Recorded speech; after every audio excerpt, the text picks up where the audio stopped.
created all things. A coletânea de livros com atividades Vamos Colorir uma História Bíblica é uma maneira emocionante e envolvente para as crianças aprenderem as histórias surpreendentes da Bíblia. Tem como objetivo despertar o interesse das crianças pelas histórias favoritas da Bíblia. That's cool. He says, which picture is different?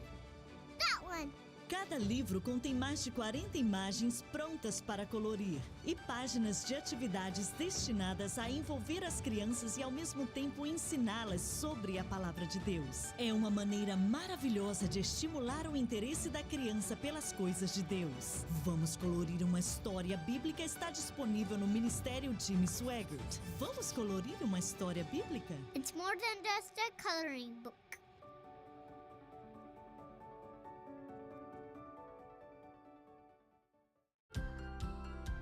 Do Ministério Jimmy Swaggart. Esta é a rede Som Live.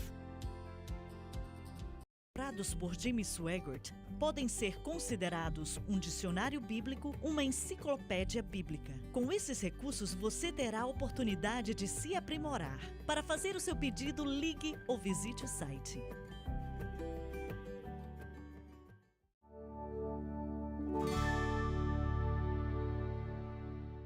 Estamos de volta. Vamos começar do princípio outra vez, Lauren, versículo 9, e continuando. Ora, havia certo homem chamado Simão, que ali praticava mágica, iludindo o povo de Samaria. Fala de pessoas com artes mágicas que são de Satanás, iludindo o povo de Samaria e insinuando ser ele grande vulto. Parece que eles acreditavam nele. E nós construímos não sei quantas escolas, acho que foram 29 ou 39, não lembro, no Haiti, cuidando de 200 crianças, até ensinando 2 turnos por dia, 500 a 600 crianças. E em todo lugar que fui, pelo menos nos poucos que visitei, as escolas funcionam até hoje. Sobre o Haiti não sei, porque sei que eles passaram por muitas dificuldades com furacões e tornados e por aí vai. Mas, de qualquer maneira, nós construíamos uma escola e uma igreja. A maioria dessas escolas, se não todas, eram acompanhadas da construção de uma igreja ao lado. E bem atrás de onde construímos a escola era a casa do bruxo mais famoso do Haiti. E eu entrevistei a esposa dele e eu perguntei para ela por que eles faziam as coisas que faziam. Matavam galinha e essas coisas e deixavam o sangue derramar e faziam encantos e tal. E aí eles eram dominados por Satanás e rolavam no chão por muito tempo, só Deus sabe. E eu perguntei, por que vocês fazem isso? Tememos o que esses espíritos podem fazer conosco e tentamos apaziguar esses espíritos. Mas então, o filho mais novo deles começou a ir para a escola e aceitou a Jesus em meio àquela família. Um segundo bruxo, que era... E eu nunca cheguei a conhecer nenhum deles, só conhecia a mulher, é claro, mas nunca o esposo dela. E supostamente ele era um dos maiores bruxos no país.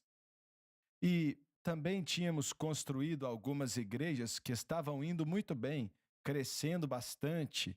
E esse bruxo específico ficou nervoso porque muitos dos seus clientes estavam perdidos ou foram achados na igreja, na verdade, aceitando a Jesus e não praticavam mais bruxaria.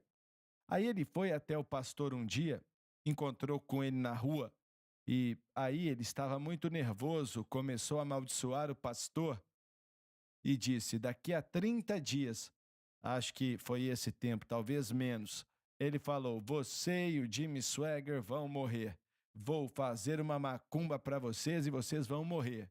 E aí, aquele pastor haitiano, ele colocou o dedo na cara dele e falou, não, daqui a 30 dias você vai morrer. E ele morreu em menos de 30 dias. Morreu. E olha, aquele pastor tinha o poder de Deus com ele, porque geralmente Deus não faz isso, mas naquele dia ele fez. Alguns cristãos, eu não sei quantos, servem a Deus por medo. Eles têm um conceito errado de Deus. Sei que quando eu fui salvo, eu pensava: olha, se Deus desenhar uma linha e eu passar dessa linha, ele vai dar um trovão na minha cabeça. Então eu tinha esse medo com terror de Deus. Isso quando você era jovem? Certo, mas não é a motivação correta com a qual temos que servir a Deus. Servimos a Deus com respeito, sim, estamos maravilhados e é uma honra estar perto de Deus. É diferente de ficar aterrorizado, mas acho que alguns cristãos servem com medo. Olha, eu não duvido disso não. Pode até ser, mas você está certo no que está dizendo.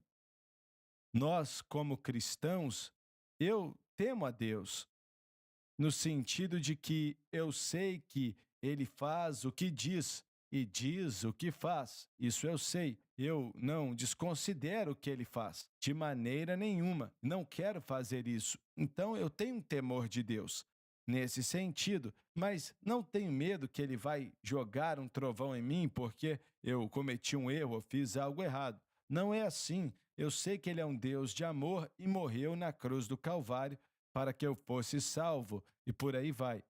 E o verdadeiro amor lança fora o medo.